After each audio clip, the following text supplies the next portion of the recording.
Hello, so in this video we're going to discuss step 2A, or the so-called pre-retirement tab.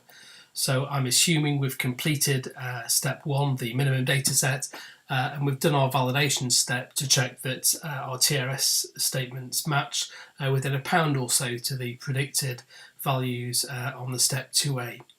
So moving forward to step 2A, this is called the pre-retirement tab, and it's called the pre-retirement tab because it covers every year from 2016-17, which is when the new pension tapering rules were introduced, and then it should go up to all of the years up until your 54th birthday, and it stops at your 54th birthday because from 55, that's the earliest age you can retire, and those figures are picked up in step 2B, which is in the retirement zone tab. So if we just go back to the beginning of the step 2A, the pre-retirement tab, so we're currently in tax year 2018-19, which is here, year beginning 18-19. And within this, I can see that I've got 4 financial models, and I'm going to discuss 3. And there's also some data up here in the cyan, which should reflect the data that's given on your TRS statements. So if we start off with line 10 and 11, these are the full values of your 1995 and 2015 pensions. So these values should equate, for example, in the 17-18 tax year, to the values that are seen on your TRS statements for the 2015 and the 1995 pensions, very closely within £1 or so. And then you can combine them. That would give you your theoretical combined pension.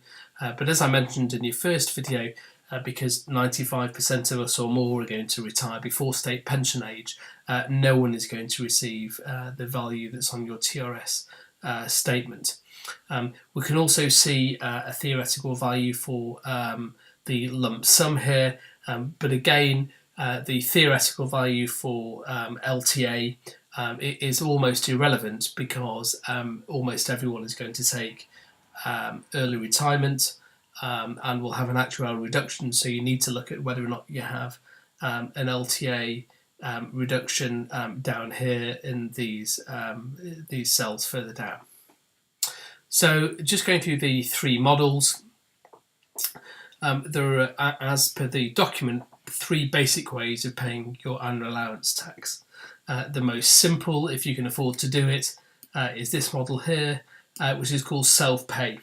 And you can see on the yellow line here in line 41, this would be the value of your annual allowance charge if you were paying it all yourself. So for example, in the 1920 tax year here, I can see that I would have an annual allowance tax liability of approximately £5,500.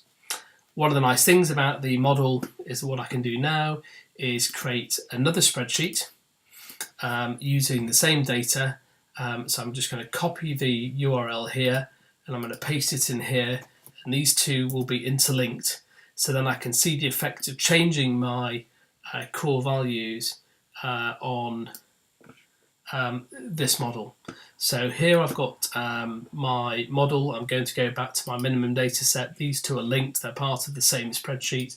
I'm just going to zoom out slightly, and I'm going to go to the future. So for example, I can see here in tax year 1920, at the moment, if you concentrate on this cell, I've got a tax liability of £5,548 due to annual allowance. At the moment, I'm assuming in that tax year, it's the same as the previous tax year, and I've got non-pensionable pay, which includes additional PAs, for example, of £50,000. So for example, if I decrease that by £10,000 pre-tax, so that's approximately £5,000 post-tax. Instead of an annual allowance of £5,400, I've now got an annual allowance of £2,200. So by decreasing by 10,000 gross or 5,000 net, I've decreased my annual allowance liability by well over £3,000. So if we just put that value back to the original £50,000 to see a change in the opposite direction. So this is just a standard consultant with age 40 and with 14 years in the old pension scheme.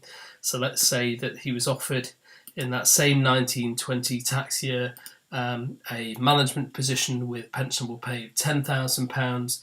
So we've currently got an annual allowance liability of £5,548, and if we add £10,000 pre-tax of pensionable pay, we can see that £5,500 now produces an annual allowance liability of £27,000. And if we go to the growth and hokey tab, which I'll cover in more detail in another video, and we select that tax year, we can see that's because that's caused a large PIA within the 1995 pension. So if I take that out of the equation, because the consultant would have ordinarily had a below inflation pay rise, he would have had no 1995 pension growth or taxable pension growth.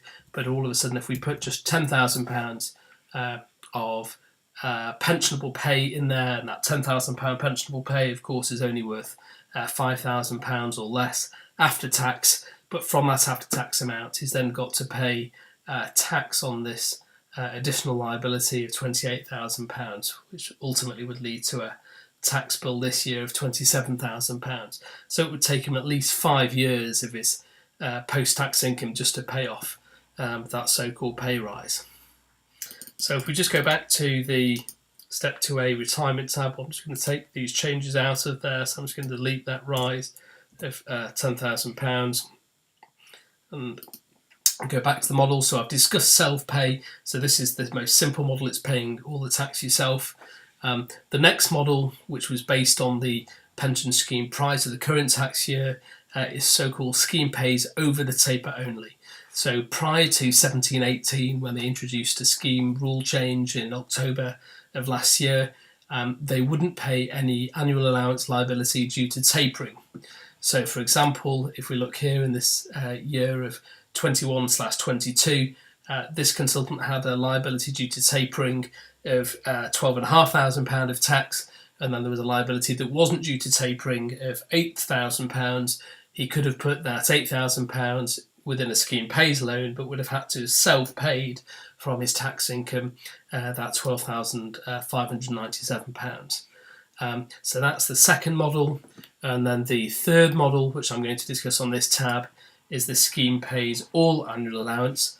And that's because as of October last year, they changed the rule so that even an annual allowance liability due to tapering could be put on a scheme pays loan. You can now put all of that on a scheme pays loan.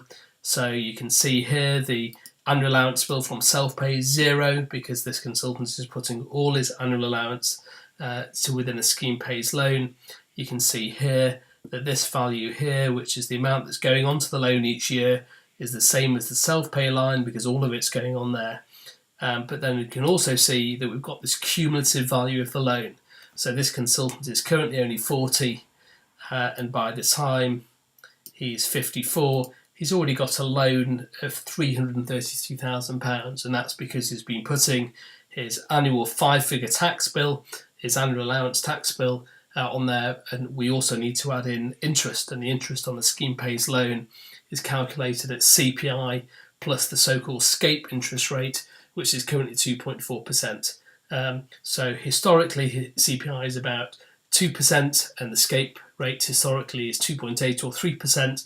So you're talking about a circa 5% loan, which is fairly expensive in today's term.